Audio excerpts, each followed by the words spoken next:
Shalom shalom shalom. இந்த நாளிலும் கூட நாம் தியானிக்க இருக்கிற பகுதி மத்தேயு 1வது அதிகாரம். நம் கண்களை மூடி தேவனை நோக்கி பார்ப்போம். அப்பா பிதாவே, உமக்கு நன்றி செலுத்துகிறோம். இப்பொழுதும் கூட அப்பா நாங்கள் தியானிக்க இருக்கிற அப்பா மத்தேயு 1வது அதிகாரம் மூலமாக எங்களோடு கூட நீர் பேச போகிற கிருபைகளுக்காய் நன்றி. பரிசுத்த ஆவியானவர் முற்றிலுமாய் எங்களை ஆளுகை செய்யுங்க. அப்பா உங்கள் கரத்தில் எங்களை அர்ப்பணிக்கிறோம். இயேசுவின் ரத்தம் ஜெயம், இயேசுவின் நாமத்தினால் பிதாவே, ஆமென். ஷலோம். நாம் அனைவரும் அமரலாம். இந்த நாளிலும் கூட நாம் புதிய ஏற்பாட்டை நாம் தியானிக்க போகிறோம். நேற்றைய தினத்தில் நம்ம பழைய ஏற்பாடு எரேமியா புஸ்தகத்தை நாம் தியானித்து கொண்டிருந்தோம். இன்றைக்கு பழைய ஏற்பாட்டிலிருந்து அப்படியே புதிய ஏற்பாட்டை நம்ம தியானிக்க போகிறோம். முதல் 4 சுவிசேஷங்கள் பார்த்தீங்கன்னா ஆண்டவராகிய இயேசு கிறிஸ்துவை பற்றின நற்செய்தியை அறிவிக்கிற ஒரு புஸ்தகமாய் அமைந்திருக்கிறது. இன்றைக்கு இந்த மத்தேயு இந்த அதிகாரத்திற்கு நான் ஒரு தலைப்பு கொடுக்கிறேன். த ரிடம்ஷன் ஆஃப் மெசாயா, மேசியாவின் மீட்பு என்கின்ற ஒரு தலைப்பை நான் கொடுக்கிறேன். இன்றைக்கு இந்த மத்தேயு அதிகாரத்தை குறித்து ஒரு சின்ன ஒரு முன்னுரையை நாம் பார்க்க போகிறோம். இந்த மத்தேயு அதிகாரத்தை யார் எழுதினது என்று பார்த்தால் மத்தேயுவே எழுத்தாளராய் அமைந்திருக்கிறார். ஹல்லேலூயா. அது மாத்திரமல்ல, மத்தேயு அப்போஸ்தலரோடு கூட இணைந்து அவர்கள் பார்த்தது கேட்டது அங்கு நடந்த சம்பவங்களை எல்லாம் ஒன்று சேர்த்து இந்த சுவிசேஷ புஸ்தகத்தை அவர் எழுதியிருக்கிறார். நான் ஏற்கனவே சொன்னது போல முதல் 4 புஸ்தகங்கள் மத்தேயு, மார்க்கு, லூக்கா, யோவான், இது எல்லாமே பார்த்தீங்கன்னா ஆண்டவரை பற்றின நற்செய்தியை அறிவிக்கின்ற ஒரு புஸ்தகங்களாய் அமைந்திருக்கிறது. இந்த நாளில் கூட மத்தேயு இங்கு முக்கியமாய் குறிப்பிட நினைக்கிற காரியம் என்னவென்றால், Jesus is the son of David and Abraham. முதல் வசனத்தில் நம்ம பார்க்கும்போது இப்படியாய் போடப்பட்டிருக்கிறது, ஆபிரகாமின் குமாரனாகிய தாவீதின் குமாரனான இயேசு கிறிஸ்துவினுடைய வம்ச வரலாறு. அப்போ மத்தேயு இங்கே என்ன சொல்ல விரும்புகிறார் என்றால், ஆண்டவராகிய இயேசு கிறிஸ்து ஆபிரகாமின் சன்னதியாய் தாவீதின் குமாரனாய் பிறந்திருக்கிறார் என்பதை அவர் இங்கு சுட்டிக்காட்ட விரும்புகிறார். ஹல்லேலூயா. இந்த முறைமையின்படி அவர் எழுதியிருக்கிறார். அது மாத்திரமல்ல, இந்த உண்மையை யூதர்களுக்கு அறிவிக்க வேண்டும் என்பதற்காக மத்தேயு இதை முக்கியமாய் குறிப்பிட்டிருக்கிறாரு. அது மாத்திரமல்ல, நம்ம லூக்கா அதிகாரத்தை நம்ம வாசித்து பார்த்தோம் என்றால் அங்கு எப்படி போடப்பட்டிருக்கிறோம் என்றால், ஆண்டவராகிய இயேசு கிறிஸ்து யோசேப்புடைய குமாரன் என்று போடப்பட்டிருக்கும். அப்போது ஒரு புஸ்தகமும் ஒரு உண்மைகளை வெளிப்படுத்த விரும்புகிறது. இந்த மத்தேயு இருந்த காலத்தில் ரோமாபுரியினால் ரோமன்ஸுடைய எம்பையர் ரொம்ப ஸ்ட்ராங்காக இருந்துச்சு. ரோமனுடைய ஆட்சி பலமாக இருந்தபோது அவங்க மத்தியில் உண்மையை வெளிப்படுத்த வேண்டும் என்பதற்காக மத்தேயு ஆண்டவராகிய இயேசு கிறிஸ்து ஆபிரகாமின் குமாரனும் தாவீதின் குமாரன் வழியாய் பிறந்த என்பதை அவர் இங்கு எடுத்து காட்டுகிறார். ஹல்லேலூயா. இதில் மொத்தம் 25 வசனங்கள் உள்ளது. நான் அதை 2 பகுதிகளாய் நான் பிரிக்கிறேன். முதல் 1 to 17 வரைக்கும் த ரூட் ஆஃப் ஜீசஸ் என்பதை குறித்து நான் பேச போகிறேன். இயேசு கிறிஸ்துவின் வேர் பற்றி நம்ம பார்க்க போகிறோம். அடுத்தது 18 to 25 வரைக்கும் the obedience of complete salvation, அதாவது கீழ்ப்படிவதன் மூலம் வரும் பரிபூரணமான ரட்சிப்பை குறித்து நாம் பார்க்க போகிறோம். ஹல்லேலூயா. இங்கு இந்த 18 to 25 வசனம் வரைக்கும் நம்ம வாசித்து பார்த்தோம் என்றால், எப்படி மரியாளும் யோசேப்பும் ஆண்டவருடைய சித்தத்திற்கு அவர்களை ஒப்பு கொடுத்து அவர்கள் முழுமையான ரட்சிப்பை, அந்த பரிபூரணத்தை பெற்றுக்கொண்டார்கள் என்பதை குறித்து நம்ம பார்க்க போகிறோம். இதில் 17வது வசனத்தை நம்ம வாசித்து பார்ப்போம் என்றால் அதில் இவ்வாறு போடப்பட்டிருக்கிறது. நாம் வாசிக்க கேட்போம். இங்கு பார்த்தீங்கன்னா மத்தேயு அது 14 தலைமுறைகளாய் பிரிக்கிறாரு. இவ்விதமாய் உண்டான தலைமுறைகள் எல்லாம் ஆபிரகாம் முதல் தாவீது வரைக்கும் 14 தலைமுறைகள். அடுத்தது தாவீது முதல் பாபிலோனுக்கு சிறைப்பட்டு போன காலம் வரைக்கும் 14 தலைமுறைகளும், பாபிலோனிலிருந்து சிறைப்பட்டு போன காலம் முதல் கிறிஸ்து வரைக்கும் 14 தலைமுறைகளாம். அப்போ இங்கு மத்தேயு வந்து அந்த 14 பிரிக்கிறார். அதை நம்ம கூட்டி பார்த்தோம் என்றால் 42 தலைமுறைகள் மட்டும்தான் வருது. ஆனால் உண்மையாய் நாம் ஆராய்ந்து பார்த்தால் இன்னும் அதிகமான தலைமுறைகள் வருகிறது. ஆனால் ஏன் மத்தேயு இப்படியாய் குறிப்பிடுகிறார்? ஒருவேளை அவருக்கு இன்னும் ஆழமான வெளிப்பாடு கிடைக்காததுனாலயா? இல்லை, அவர் வந்து ஏற்கனவே நான் சொன்னது போல அவர் வந்து ஆபிரகாமின் சன்னதி வழியாய் வருகிறார் என்பதை சுட்டி காட்டும் விதமாக அவர் இந்த 42 தலைமுறைகளை முன்பாக வைத்து அதிலிருந்து ஆண்டவராகிய இயேசு கிறிஸ்து நம்மை மீட்கும்படிக்கு வந்தார் என்பதை அவர் குறிப்பிடுகிறார். அவர் தாவீதின் வேரிலிருந்து தோன்றினவர், தாவீதின் சிங்காசனத்தில் வீற்றில் இருக்கும் இயேசு கிறிஸ்து, தாவீதின் மைந்தன் என்பதை குறிப்பிடும் வண்ணமாக அவர் இவ்வாறு பிரிக்கிறார். ஹல்லேலூயா.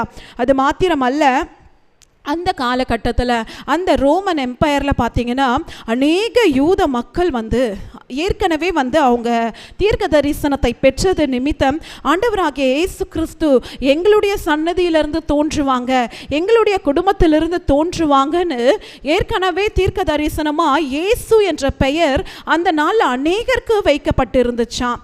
எப்படி இப்பொழுது இருக்கிற பெயர்கள்லாம் ஒரு சில பெயர்கள் பொதுவாய் காமனாக நிறைய பேர் அதை வைத்திருக்கிறாங்களோ, அப்போவே இந்த வெளிப்பாடை பெற்றதுனால பழைய ஏற்பாடு காலத்தில் அநேக வசனங்கள் ஆண்டவராகிய இயேசு கிறிஸ்துவை பற்றி, மேசியாவை பற்றி போடப்பட்டிருக்கிறது. அதனால இயேசு என்ற பெயர் அநேக பெயர் அதை வைத்திருந்தாங்க. ஆனாலும் கூட மத்தேயு இங்கு என்ன வெளிப்படுத்துகிறார் என்றால் இயேசு கிறிஸ்து ஒருவரே. ஹல்லேலூயா. அவர் ஆபிரகாமின் சன்னதியாய் தாவீதின் மைந்தனாய் தான் தோன்றுவார் என்பதை குறிப்பிடும் வண்ணமாக அவர் இந்த புஸ்தகத்தை வெளியிட்டிருக்கிறார். ஹல்லேலூயா. அது மாத்திரம் அல்ல, அந்த காலகட்டத்தில் அநேக பெண்கள் வந்து மேசியா என்னிடத்திலிருந்து தோன்ற மாட்டாரா என்று பரிசுத்தமாய் வாழ்ந்து கன்னிகளாகவே அநேக பெண்கள் வந்து மரித்ததும் உண்டாம். ஹல்லேலூயா. அவ்வளோ பக்தி வைராக்கியத்தோடு மேசியா வருவார் என்ற ஒரு எதிர்நோக்கோடு, ஒரு எதிர்பார்ப்போடு அந்த காலத்தில் மக்கள் வந்து வாழ்ந்து கொண்டிருந்தாங்க. ஹல்லேலூயா. அந்த காலகட்டத்தில் தான் இந்த மத்தேயுடைய புஸ்தகம் எழுதப்பட்டிருக்கிறது. நம்ம ஆதியாகமம் 22வது அதிகாரம் 18வது வசனத்தை நான் வாசிக்கிறேன். நீ என் சொல்லுக்கு கீழ்ப்படிந்திருந்தபடியினால் உன் சன்னதி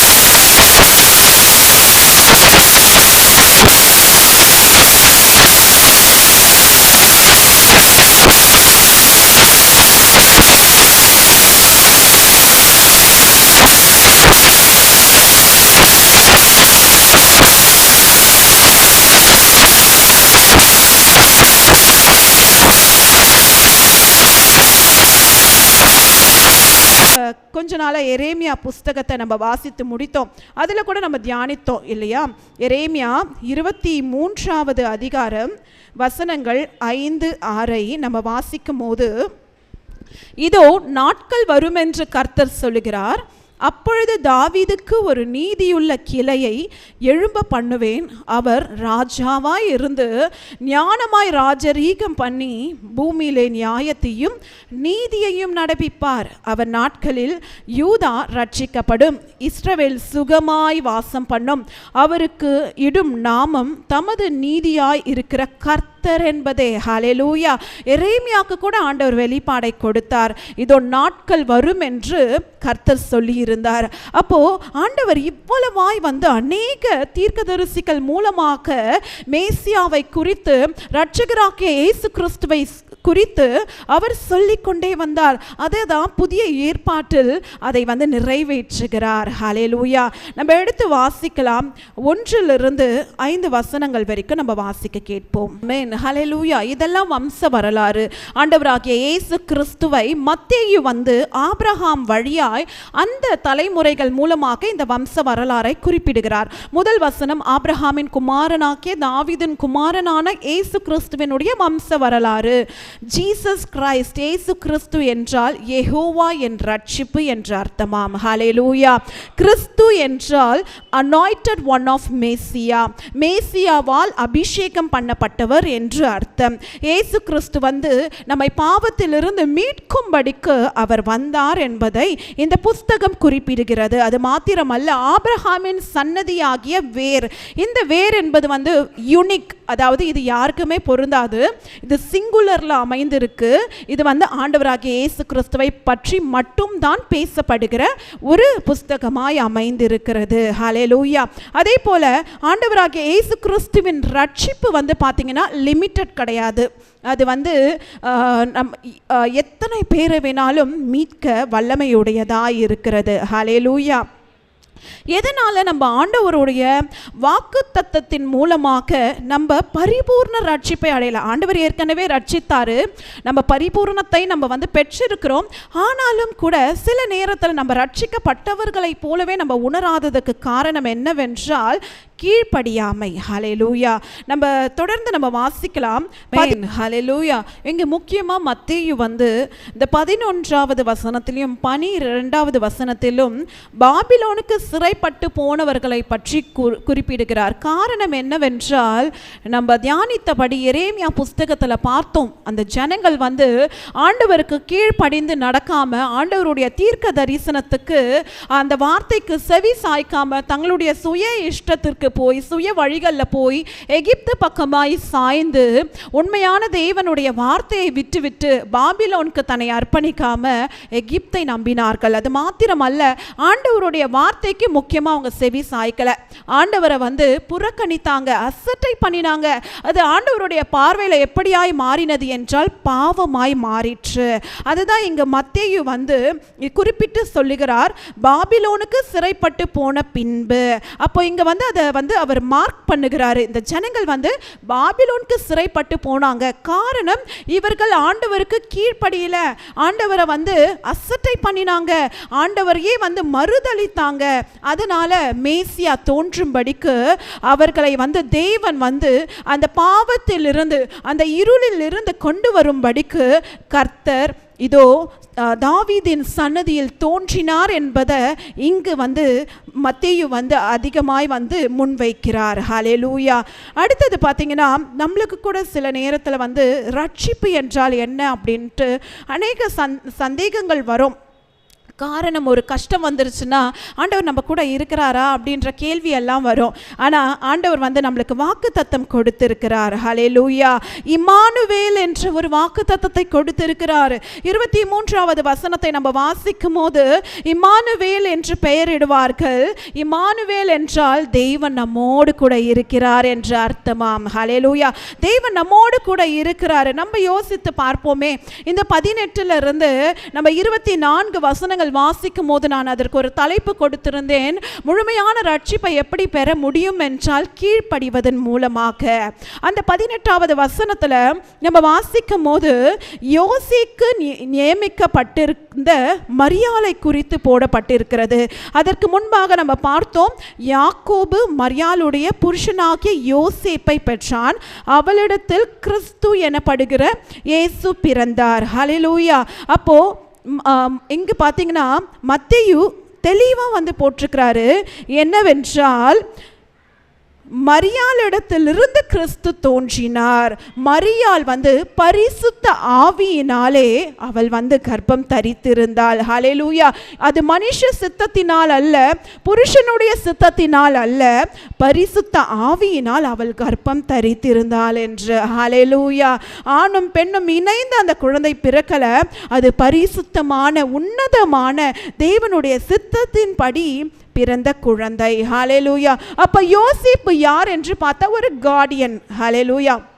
இப்போ கூட நம்ம பார்க்குறோம், சில பிள்ளைகளுக்கு வந்து தாய் தகப்பன் இல்லாமல் இருப்பாங்க.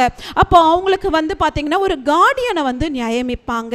அப்படி தான் வந்து மரியாளை ப்ரொடெக்ட் பண்ணும்படிக்கு ஆண்டவராகிய இயேசு கிறிஸ்துவையும் அந்த காலகட்டத்தில் ப்ரொடெக்ட் பண்ணும்படிக்கு பிதாவாகிய தேவன் நியமித்த ஒரு மனுஷன் தான் வந்து இந்த யோசேப்பு. ஹல்லேலூயா.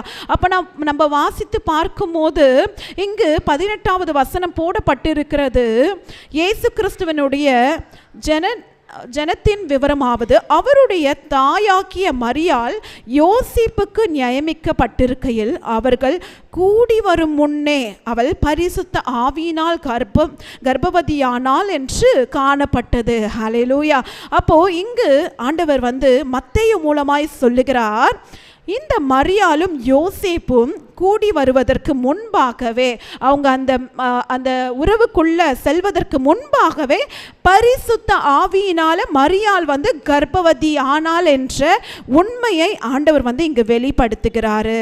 நம்ம யோசித்து பார்ப்போமே, அந்த காலகட்டத்திலலாம் பார்த்தீங்கன்னா, இப்போவும் அது பாவம் தான், ஆனால் அந்த காலகட்டத்தில் யூதர் மத்தியில் ஒரு பெண் திருமணத்துக்கு முன்பாக கர்ப்பம் ஆனால் என்றால் அது மிகவும் ஒரு பாவமான செயல். அடுத்தது அப்படிப்பட்ட நபரை உள்ள கூட அவங்களுடைய பட்டணங்கள்ல சேர்க்க மாட்டாங்க. அது மிகவும் அருவருப்பாய் கருதப்படுவாங்க. காரணம் என்னவென்றால் அது ஆண்டவருடைய பார்வையில் அது ஒரு பாவமானது. திருமணத்துக்கு முன் அப்படிப்பட்ட உறவு இருக்கிற பெண்ணை மதிக்கவே மாட்டாங்க. ஆனால் நம்ம இதை நம்ம பார்க்கும்போது, மரியாள் லூக்கா அதிகாரத்தில் நம்ம வாசித்து பார்க்கும்போது அந்த தூதனானவர் மரியாள் கிட்ட சொல்வார், மரியாளே, உன்னுடைய நெருங்கின உறவாகிய எலிசாபெத் அவளும் பிரசவிக்க போகிறா, அவள் கர்ப்பவதியாய் இருக்கிறாள் என்ற போது மரியாள் உணர்ந்து கொள்கிறார், இது தேவனுடைய செயல்தான். ஏன்னா எலிசாபெத் என்றவங்க பார்த்தீங்கன்னா சின்ன வயதுடையவங்க கிடையாது, அவங்க வயதில் முதிர்ந்தோர். அவங்க அவங்களுடைய கர்ப்பம் செத்து போன நிலையில இருந்துச்சு. ஆனாலும் கூட ஆண்டவருக்கு வழியை ஆயத்தப்படுத்தும்படிக்கு எலிசாபெத் மூலமாக யோவான் ஸ்நானகனை ஆண்டவர் தெரிந்து கொள்கிறார். ஹல்லேலூயா. ஆண்டவர் இயற்கைக்கு அப்பாற்பட்ட காரியங்களை செய்கிற தேவன். அவர் இல்லாதவைகளை இருக்கிறவை போல அழைக்கிற தேவனாய் அவர் இருக்கிறார். அதனால மரியாள் உணர்கிறாள், ஆமா, எலிசாபெத்தால கர்ப்பம் தரிக்கவே முடியாது. ஏன்னா அவங்களுக்கு வயது முதிர்ந்தவர்களாய் அவங்க காணப்படுறாங்க. ஆனா அவங்க பிரெக்னெண்டா இருக்கிறாங்கன்ற விஷயத்தை கேள்விப்படும் போது அப்போ அவளும் தன்னை அர்ப்பணிக்கிறான். நானும் பரிசுத்த ஆவியை நான் பெற்று நான் கர்ப்பத்தை சுமந்து இந்த பிள்ளையை நான் பெற்று இந்த உலகத்திற்கென்று நான் அர்ப்பணிப்பேன் என்று. ஹல்லேலூயா. அப்போ நம்ம லூக்கா அதிகாரத்தில் நம்ம பொறுமையா போய் வாசித்து பார்க்கும்போது அங்க தெரியும், மரியாளும் எலிசாபெத்தும் அவங்க ஒருத்தரை ஒருத்தர் சந்திக்கும் போது எலிசாபெத் கர்ப்பம் தரித்திருக்கிறத நம்ம பார்க்க முடியும். அடுத்தது மரியாளும் அங்கு 3 மாதம் அவளோடு கூட இருக்கிறாள். அடுத்தது 3 மாதம் கழித்து அவள் மீண்டுமாக தன்னுடைய இடத்திற்கு வரும்போது இந்த 18வது வசனத்தை நம்ம பார்க்கிறோம். அவள் பரிசுத்த ஆவினால் கர்ப்பவதி ஆனாள் என்று காணப்பட்டது. யாரால் காணப்பட்டது? யோசேப்பு பார்க்கிறாரு, என்ன இது, எனக்கு நிர்ணயம் பண்ணப்பட்ட ஒரு பெண் 3 மாதம் அவள் வேற எங்கேயோ சென்றிருக்கா, ஆனால் இப்பொழுது அவள் கர்ப்பம் தரித்திருக்கிறாளே, இதற்கு யார் காரணம்? இது என்னால் ஏற்றுக்கொள்ளவே முடியாது. நான் அப்போ அவளை நான் விவாகரத்து கொடுத்துறேன். விவாகரத்துனா திருமணம் ஆகலை, இருந்தாலும் அவர் மனசில் அவளை விட்டு நான் விலகி போயிடுறேன்ட்டு அவர் யோசித்து கொண்டிருக்கிறாரு. அப்போது நம்மளும் கொஞ்சம் யோசித்து பார்ப்போமே, ஒரு நிர்ணயம் பண்ணப்பட்ட ஒரு நிச்சயம் பண்ணப்பட்ட ஒரு பெண் இப்படி ஒரு சூழ்நிலையில் வராங்கன்னா கண்டிப்பாக எந்த ஆணாலையும் அவங்க ஏற்றுக்கொள்ள முடியாது. அப்போது அந்த ஆண் யோசிக்கிறதுல தப்பு கிடையாது. அந்த பெண்ணை நான் ரகசியமாக நான் அவளை விட்டு நான் பிரிந்து போகிறேன் என்ற ஒரு எண்ணம் தோன்றுகிறது. ஆனாலும் கூட நம்ம இந்த வசனங்கள் அப்படியே வாசிக்கும் போது தெரியும், ஒரு தேவ தூதன் அவருடைய கனவுல சொல்றாரு, அந்த கர்ப்பமானது பரிசுத்த ஆவியின் மூலமாக மரியாள் கர்ப்பம் தரித்திருக்கிறாள், அவளை நீ சேர்த்து கொள்ள ஐயப்படாதே, அது பரிசுத்தமானது என்று ஒரு விளக்கத்தை கொடுக்கிறாரு. அதுக்கு அடுத்தது யோசேப்பு அதை ஏற்றுக்கொண்டு கீழ்ப்படிந்து நடப்பதை நம்ம பார்க்க போகிறோம். நம்ம எடுத்து வாசிக்கலாம். 19 22வது வசனம் வரைக்கும் நம்ம வாசிக்க கேட்போம். அப்போ இந்த யோசேப்பு பார்த்தீங்கன்னா அவருடைய மனதிலேயே அவர் நிர்ணயம் பண்ணி கொண்டு இருக்கிறார், யோசித்து கொண்டு இருக்கிறாரு. நம்ம ரகசியமாக அவளை தள்ளி விட்டுடலாம், நம்ம அவளை அவமானப்படுத்த வேண்டாம், எல்லாருக்கும் முன்பாக போயிட்டு மரியாதை நம்ம அவமானப்படுத்தாமல் நம்ம ரகசியமாக அவளை விட்டு நம்ம பிரிந்து போயிடலான்னு சிந்தித்து கொண்டு இருக்கும் போதே கர்த்தருடைய தூதன் சொப்பனத்தில் தாவீதின் குமாரனாகிய யோசேப்பே, உன் மனைவியாகிய மரியாளை சேர்த்து கொள்ள ஐயப்படாதே, அவளிடத்தில் உற்பத்தியாயிருக்கிறது பரிசுத்த ஆவி என்ற ஒரு தெளிவான விளக்கத்தை ஆண்டவர் கொடுக்கிறாரு. அடுத்தது நம்ம பார்க்குறோம் 21வது வசனம், அவள் ஒரு குமாரனை பெறுவாள், அவருக்கு இயேசு என்று பெயரிடுவாயாக. ஹல்லேலூயா. இயேசு என்றால் அவர் தமது ஜனங்களின் பாவங்களை நீக்கி அவர்களை ரட்சிப்பார். ஹல்லேலூயா. இயேசு என்றால் மேசியா என்று அர்த்தமாம். அவர் தம்முடைய ஜனங்களின் பாவத்தை மீட்க வந்த தேவ ஆட்டுக்குட்டியாய் இருக்கிறார். ஹல்லேலூயா. நம்ம பார்க்கிறோம், ஆண்டவராகிய இயேசு கிறிஸ்து இருளில் நடக்கிற ஜனங்களை வெளிச்சத்தில் கொண்டு வந்தார் என்று. ஆம், நாமும் கூட இருளில் பாவத்தில் மூழ்கி போயிருந்தோம். ஆனால் ஆண்டவராகிய இயேசு கிறிஸ்து நம்மை ரட்சித்து இன்றைக்கு அவருடைய வெளிச்சத்தின் நம்ம வாழ கிருபை செய்து கொண்டிருக்கிறார். அவருடைய வெளிச்சத்தின் பாதையில் நம்மை நடத்தி கொண்டிருக்கிறார். ஹல்லேலூயா. அடுத்தது இந்த யோசேப்பு நம்ம பார்த்தோம் என்றால், அவன் அந்த சொப்பனத்தை கண்டவுடன் அடுத்தது அவர் எப்படி ரியாக்ட் பண்றாருன்றத குறித்து நம்ம பார்க்க போகிறோம். ஆண்டவருக்கு கீழ்ப்படிந்து நடக்கிறாரு. 23, 24 நம்ம வாசிக்க கேட்கலாம். ஹல்லேலூயா. அப்ப யோசேப்பு ரியாக்ட் பண்றாரு. இந்த 18 இருந்து 25 வசனங்கள் வரைக்கும் மரியாளும் யோசேப்பும் கேட்டு எப்படி கீழ்ப்படிந்தார்கள், அவர்கள் பூரணமாய் எப்படி ரட்சிக்கப்பட்டார்கள் என்பதை குறித்து நம்ம பார்த்து கொண்டிருக்கிறோம். யோசேப்புக்கு நித்திரை தெளிந்த பின்பு அவர் எழுந்து என்ன பண்றாரு, தன் மனைவியை சேர்த்து கொள்கிறார். அதாவது அவளை ப்ரொடெக்ட் பண்றாரு. அடுத்தது இந்த குழந்தை பெரும் அளவும் அவர் அவளை அறியாதிருந்தார். ஹல்லேலூயா. அதாவது இங்கு போடப்பட்டிருக்கிறது அந்த திருமணம், அடுத்தது காத்திருக்க வேண்டும், அடுத்தது அவளை அறியாமல் இருப்பது, அது எல்லாமே ஆக்டிவ் வேர்ப். வேர்ப்னா பார்த்தீங்கன்னா ஒரு ஆக்ஷன், ஒரு என்ன சொல்கிறது, ஒரு கிராமரில் அதை அவங்க நடைமுறைக்கு கொண்டு வர்றது. அப்போது யோசேப்பு கேட்டுட்டு மாத்திரம் போகாமல் அதை அப்படியே தன்னுடைய செயல்முறையில் அவர் காட்டுகிறாரு. அடுத்தது அவளை சேர்த்து கொள்ளுகிறாரு, அவளை ப்ரொடெக்ட் பண்ணுறாரு. இந்த குழந்தை பரிசுத்த ஆவியினால் கர்ப்பம் தரிக்கப்பட்ட மரியாளை இயேசு கிறிஸ்து பிறக்கும் வரைக்கும் அவளை அறியாதிருந்தார். ஹல்லேலூயா. அடுத்தது இந்த சால்வேஷன் என்று முழுமையான கீழ்ப்படிதல் என்று அர்த்தம். ஹல்லேலூயா. நம்ம கூட அநேக சாட்சிகளை நம்ம கேள்விப்பட்டிருக்கோம். அப்போ ஆண்டவர் என்னோடு இப்படி பேசினாரு, எனக்கு இந்த காரியத்தில் எனக்கு கீழ்ப்படிய சொன்னாரு, அதன் மூலமாக எனக்கு இந்த ஆசீர்வாதம் வந்தது என்று அநேக சாட்சிகள் நம்ம கேட்டுக்கொண்டிருக்கோம். ஏன் நம்ம வாழ்க்கையில் கூட அது நடந்து கொண்டிருக்கிறது. அப்போ ஆண்டவர் முழுமையான ரட்சிப்பை நமக்கு ஏற்கனவே கொடுத்து விட்டார். நம்ம அதை உணராமல் இருப்பதற்கு காரணம் நம்ம அவருக்கு கீழ்ப்படியல. அப்போ நம்ம இன்றைக்கு மரியாளை போல, யோசேப்பை போல நம்ம கீழ்ப்படியும் போது கர்த்தர் நிச்சயமாகவே நமக்கு அந்த ரட்சிப்பின் அனுபவத்தை ஒவ்வொரு நாளும் அவர் கொடுப்பார். ஹல்லேலூயா. இன்றைக்கு நம்ம ரட்சிக்கப்பட்டு நம்ம சபைக்கு வரோம், நம்மளுடைய பிள்ளைகளை ஆலயத்துக்கு கொண்டு வரோம். ஆனாலும் கூட இன்னும் கூட ரட்சிக்கப்படாமல் இயேசு என்ற பெயரை கூட அறியாத நபர்கள் இன்னும் அநேகர் உண்டு. நம்ம வாழுகிற பகுதியிலேயே இன்னும் ரட்சிக்கப்படாத மக்கள் இருக்கிறாங்க, பாவத்தில் இருக்கிற மக்கள் இருக்கிறாங்க, நோயின் பிடியில, கஷ்டத்துல, கடன் பிரச்சனையில் வாழ்ந்து கொண்டிருக்கிற ஜனங்கள் இருக்கிறாங்க. அப்போ அவங்களுக்கெல்லாம் எப்படி அவங்க ரட்சிப்பை பெற முடியும் என்றால் நம்ம நற்செய்தியை அறிவிக்கணும். ஹல்லேலூயா. மத்தேயு என்றாலே அந்த பெயருடைய அர்த்தம் கடவுளின் பரிசு. ஹல்லேலூயா. கடவுளுடைய பரிசு என்ன நம்ம சற்று யோசித்து பார்ப்போமே. ஆண்டவராகிய இயேசு கிறிஸ்துவை, அவருடைய பரலோக தந்தையின் குமாரனாகிய இயேசு கிறிஸ்துவை, தன்னுடைய ஒரே பேரான குமாரனை நமக்காய் கொடுத்து நம்முடைய பாவத்திலிருந்து நம்மை மீட்கும்படிக்கு அவருடைய விலையேற பெற்ற இரத்தத்தை சிந்தி ஆண்டவராகிய இயேசு கிறிஸ்து நம்மை மீட்டு எடுத்திருக்கிறார். ஹல்லேலூயா. இன்றைக்கு நாம் அவருடைய பிள்ளைகளாக அப்பா பிதாவே என்று பிதாவோடு ஒப்புரவாக மத்தியஸ்தராகிய இயேசு கிறிஸ்து நமக்காக இந்த பூமியில் தோன்றி இருக்கிறார். ஹல்லேலூயா.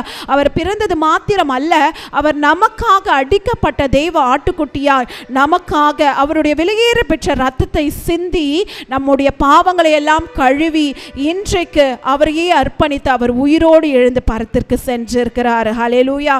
இன்னும் கூட அநேக யூத மக்கள் மேசியா எப்போ வருவார் என்று இன்னும் கூட அநேகர் காத்து கொண்டே இருக்கிறாங்க. நம்ம இன்றைக்கு ஆண்டவருடைய பிள்ளைகளாகிய நாம் ஆவிக்குரிய ஆவிக்குரிய இஸ்ரவேலராகிய நாம் அப்படிப்பட்ட யூதர்களுக்காக நம்ம ஜெபிக்க வேண்டும். எருசலேமில் அழுகையின் சுவர் என்று ஒன்று இருக்கிறது. இன்னும் கூட அந்த யூத மக்கள் என்ன பண்றாங்க, மேசியாவே வாங்க என்று அழுது கொண்டு அவர்களை தங்கள் அந்த செவுற்றில் முட்டி கொண்டு அவங்க விண்ணப்பம் பண்றாங்களாம். ஆனா மேசியா ஏற்கனவே வந்தாச்சு, நம்மை மீட்டு விட்டு அவர் பரத்திற்கு ஏறி சென்று விட்டார். இனி ரகசிய வருகையில மணவாட்டியாகிய நம்மை தான் அவர் அழைத்து கொண்டு போகிறார். ஆனா இந்த உண்மை அவங்களுக்கு தெரியாததுனால இன்னும் கூட பொய்யான ஒரு கற்பனைக்குள்ளாய் அவங்க போய் கொண்டிருக்கிறாங்க. தேவஜனமே, இந்த நாளை நம்ம பார்த்தோம், கர்த்தர் நம்மை முழுமையாய் ரட்சித்து விட்டார். நம்ம அந்த ரட்சிப்பின் அனுபவத்துக்குள்ள நம்ம கடந்து வர வேண்டும் என்றால் நம்ம ஒவ்வொரு நாளும் தேவனுக்கு கீழ்ப்படிந்து நம்ம நடக்க வேண்டும். நம்ம கீழ்ப்படிந்து நடக்கும் போதுதான் நாம் ஆண்டவருடைய சுவிசேஷத்தை மற்றவங்களுக்கு சொல்ல முடியும். நம்மளே கீழ்ப்படியாம ஆண்டவருடைய ரட்சிப்பின் அனுபவத்துக்குள்ள வரலன்னா நம்ம ஆண்டவருடைய சுவிசேஷத்தை, அந்த நற்செய்தியை மற்ற ஜனங்களுக்கு போதிக்க முடியாது.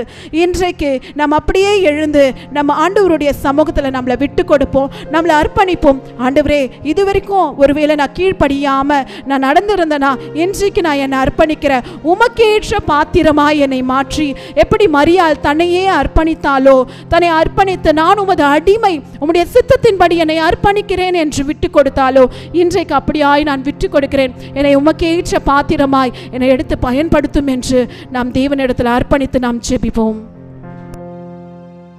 ஹல்லேலூயா, ஹல்லேலூயா. இயேசு எனக்கு பிறந்திருக்கிறார், ஆமென். இம்மானுவேல் என்று பிறந்திருக்கிறார், ஆமென். அதிசயமானவர் என்று பிறந்திருக்கிறார், அற்புதமானவர் என்று பிறந்திருக்கிறார், ஆமென். தேவன் நம்முடைய உள்ளத்தில் தேவன் பிறந்திருக்கிறார், ஆமென். ஹல்லேலூயா. எத்தனை ஸ்லாக்கியம் இல்லை, எத்தனை வருடங்கள் காத்திருந்தார்கள் இயேசு கிறிஸ்து பூமிக்கு வரமாட்டார் என்று, ஆமென். கர்த்தர் இன்னைக்கு நம்ம பூமியில நமக்காக அவர் பிறந்திருக்கிறார், ஆமென். நம்முடைய பாவத்தை போக்கும் பலியாக தேவன் வந்திருக்கிறார், ஆமென். நமக்காக விடுதலை அளிக்க தேவன் வந்திருக்கிறார், ஆமென். அல்லேலூயா. நாம் நன்றாய் வாழ்வதற்காக அவர் வந்திருக்கிறார், ஆமென். அல்லேலூயா. நாம் இன்னும் பாவத்திலிருந்து விடுதலையாக்க தேவன் நம்மை படைத்திருக்கிறார், ஆமென். அல்லேலூயா. இந்த கால வேளையில ஆண்டவர் புகழ்ந்து பாட, ஆண்டவரே நீர் பிறந்தீங்கப்பா, ஆமென். எங்க தகப்பனை பாவமான மக்களை நீர் மீட்டெடுக்க நீர் பிறந்தீங்களே, உமக்கு நன்றி அப்பா, ஆமென். எங்களோட காரிருளை நீக்கும் ஒளியாக நீங்க வந்தீங்களே, உமக்கு நன்றி அப்பா, ஆமென். எங்களுக்கு ஜீவ ஒளியாக நீ அழிக்க நீர் வானத்தை விட்டு இறங்கி வந்த தேவனே, உமக்கு நன்றி நன்றி நன்றி என்று ஆண்டவர் சமூகத்தை சொல்லம். ஆண்டவரே, நீங்க எனக்காக பிறந்தீங்களே, நன்றி அப்பா, ஆமென்.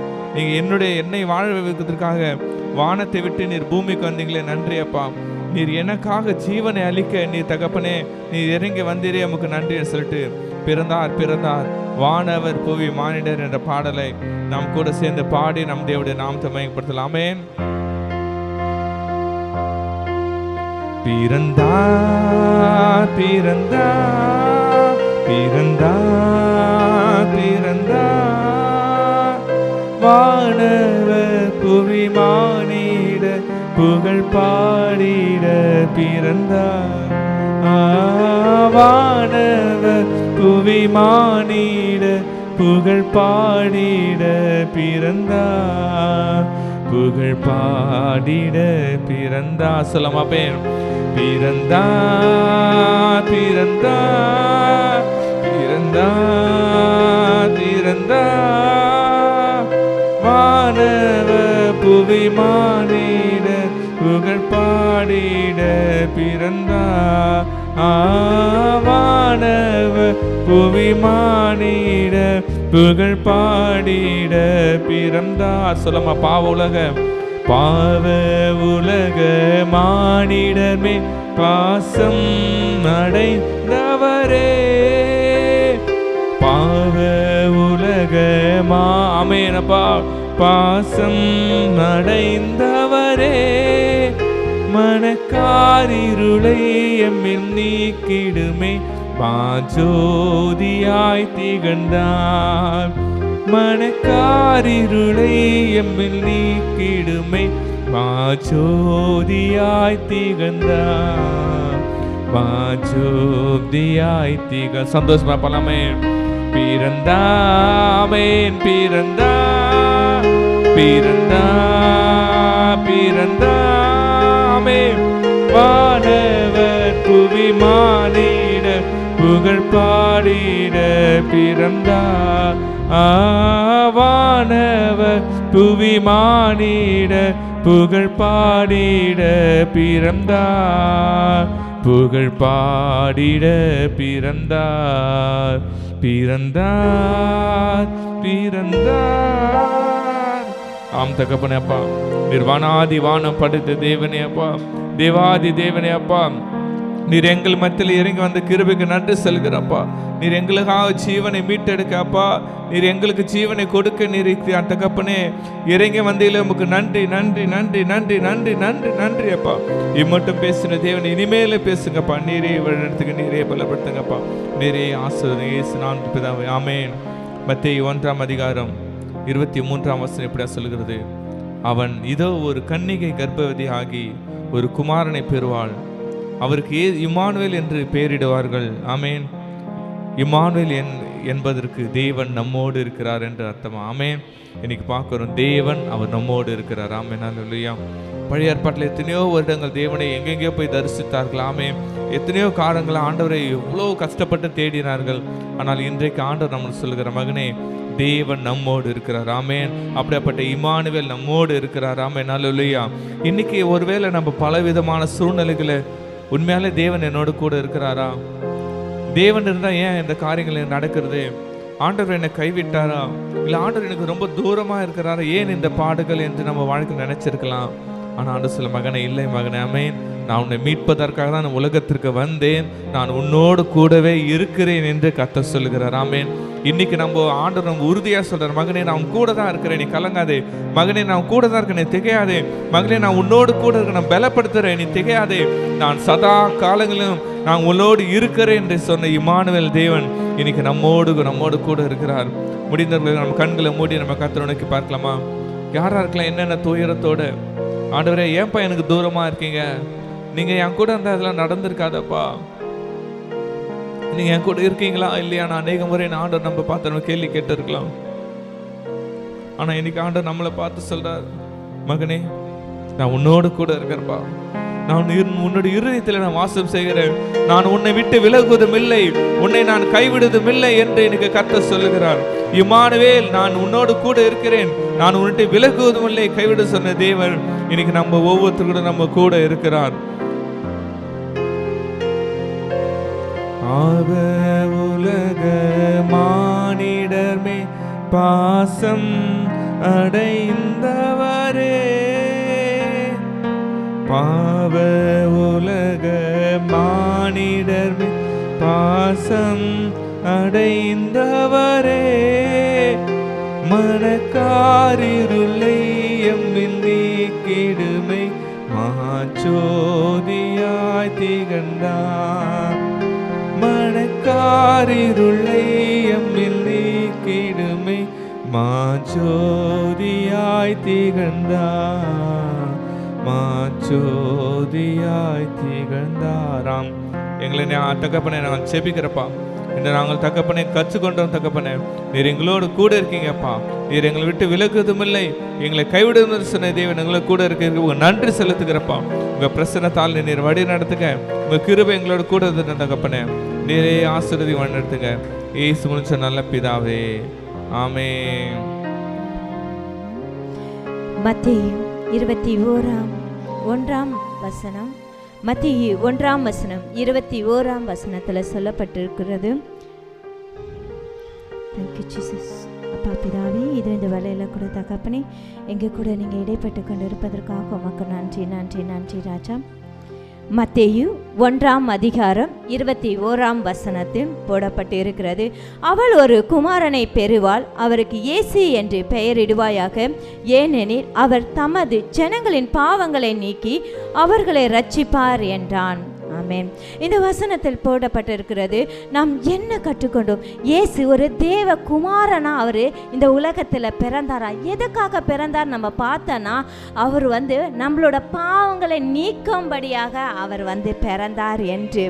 அப்போ இந்த இடத்துல நம்ம பார்த்தோம், மத்தேயு என்றால் தேவனுடைய பரிசு என்று.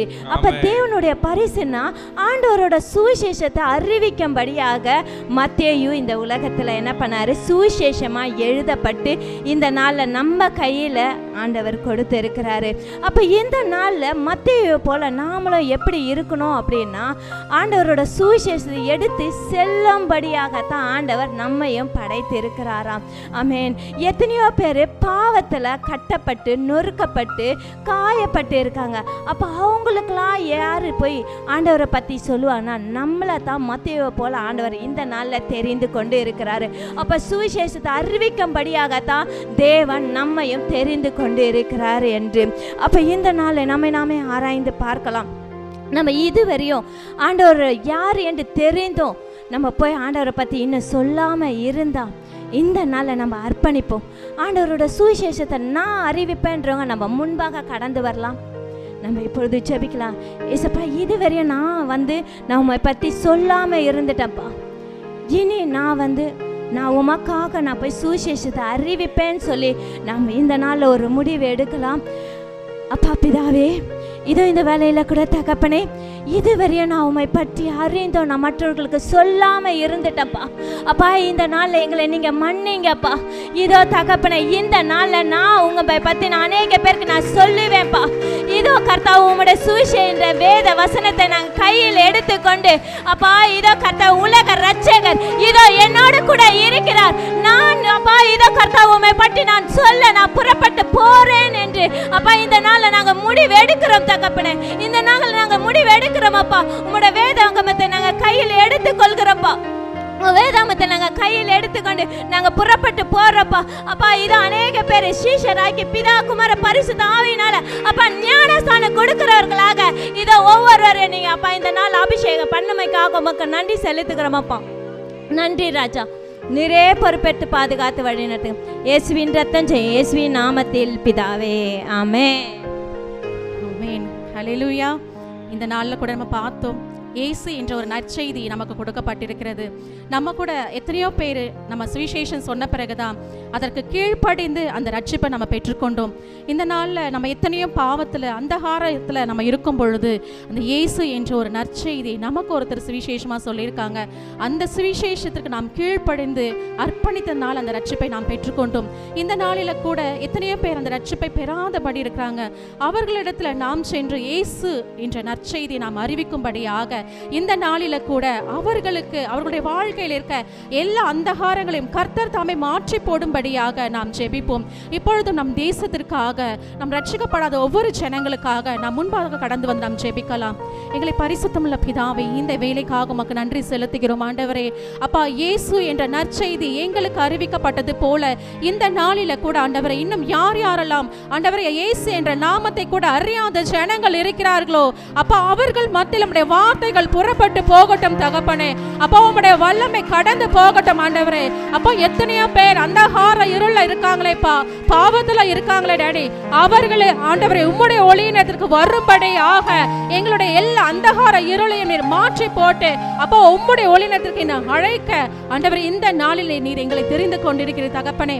அப்பா, இப்பொழுதும் ஆண்டவர் நம்முடைய சுவிசேஷத்தை நாங்கள் அறிவிக்கும்படியாக இயேசு பிறந்திருக்கிறார், நமக்காக ஒரு பாலகன் கொடுக்கப்பட்டிருக்கிறார் என்ற நற்செய்தியை நாங்கள் அனைவருக்கும் சொல்லும்படியாக இந்த வேளையில நாங்கள் ஒப்புவிக்கிறோம் ஆண்டவரே. அப்பா, இந்த வேளையில ஒவ்வொரு ரட்சிப்பின் பாத்திரமாக நீ தெரிந்து கொள்ள போகிற கிருபைக்காக அப்பா உமக்கு நன்றி செலுத்துகிறோம். எல்லா அந்தகார இருளை நீர் மாற்றின கிருபைக்காக உமக்கு நன்றி செலுத்துகிறோம். உம்முடைய ஒளிநிடத்திற்கு நீர் அழைத்து வந்த கிருபைக்காக உமக்கு நன்றி செலுத்துகிறோம். இப்பொழுதும் எங்கள் வாழ்க்கையை உம்முடைய கரத்தில் நாங்கள் அர்ப்பணிக்கிறோம் ஆண்டவரே. அப்பா, எங்களுடைய வாழ்க்கையும் உமக்கேற்ற சித்தமான பாத்திரமாக நீர் எடுத்து பயன்படுத்திக் கொள்வீராக. முழுவதுமாக முற்றிலுமாக நீரே பொறுப்பெடுத்துக் கொள்ளுங்க, பாதுகாத்து நடத்துங்க. இயேசுவின் ரத்தம் ஜெயம், இயேசுவின் நாமத்தில் பிதாவே, ஆமென். இந்த நாளில கூட எத்தனையோ ஜனங்கள் ரட்சிக்கப்படாமல் இருக்காங்க. அவர்களுக்கு நமக்கு ஒரு பாலகன் கொடுக்கப்பட்டிருக்கிறார். அவருடைய பெயர் இயேசு, இம்மானுவேல். இம்மானுவேல் என்பவர் நம்மோடு இருக்கிறார். இந்த நாளில் அந்த நற்செய்தியை நாம் அனைவருக்கும் அறிவிப்போம். கர்த்தருடைய நாமம் மகிமைப்படுவதாக. ஆமென். நாம் ஒரு தீர்க்கதரிசன செயலை செய்யலாம். பக்கத்தில் இருந்து 2 பேருக்கு கை குலுக்கி இம்மானுவேல் தேவன் உங்களோடு இருக்கிற சொல்லுவோம். ஆமென். 2 பேருக்கு, ஒருவர் 2 பேருக்கு சொல்லணும். ஆமென். இம்மானுவேல் தேவன் உங்களோடு இருக்கிறார். ஆமென். சுவிசேஷம் சொல்ல ஆரம்பிச்சிட்டோம். கர்த்தர் இன்னைக்கு அறுவடை கட்டளையிடாம இம்மானுவேல் தேவன் நம்மோடு இருக்கிறார். ஆமென். ஹல்லேலூயா. அல்லேலூயா. இயேசு கிறிஸ்துவை உலகமெங்க நற்செய்தி அறிவிப்போம். தேவன் தாமே ஒரு ஆசீர்வதிப்பாராக. ஆமென். ஷாலோம் ஷாலோம் ஷாலோம். கடைசி ஆசீர்வாதத்துக்கு நேராக கைகளை விரித்துக்கொள்ளும். ஈவரக்கா அடோனாய் வயீஷ்மரக்கா யா ஏ அடோனாய் பனவ் அல்லக்கா விஹுனக்கா ஈஷா அடோனாய் பனவ் அல்லக்கா வயசம் லக்கா ஷாலோம் வயசம் லக்கா ஷாலோம். கர்த்தர் உன்னை ஆசீர்வதித்து காக்க கடவர். கர்த்தர் தன் முகத்தை மேல் பிரகாசிக்க பண்ணி உன்மேல் கிருபையாக இருக்க கடவர். கர்த்தர் தன் முகத்தை உன்மேல் பிரசன்னமாக்கி உனக்கு சமாதானம் கட்டளையிட கடவர். ஹல்லேலூயா ஹல்லேலூயா ஹல்லேலூயா.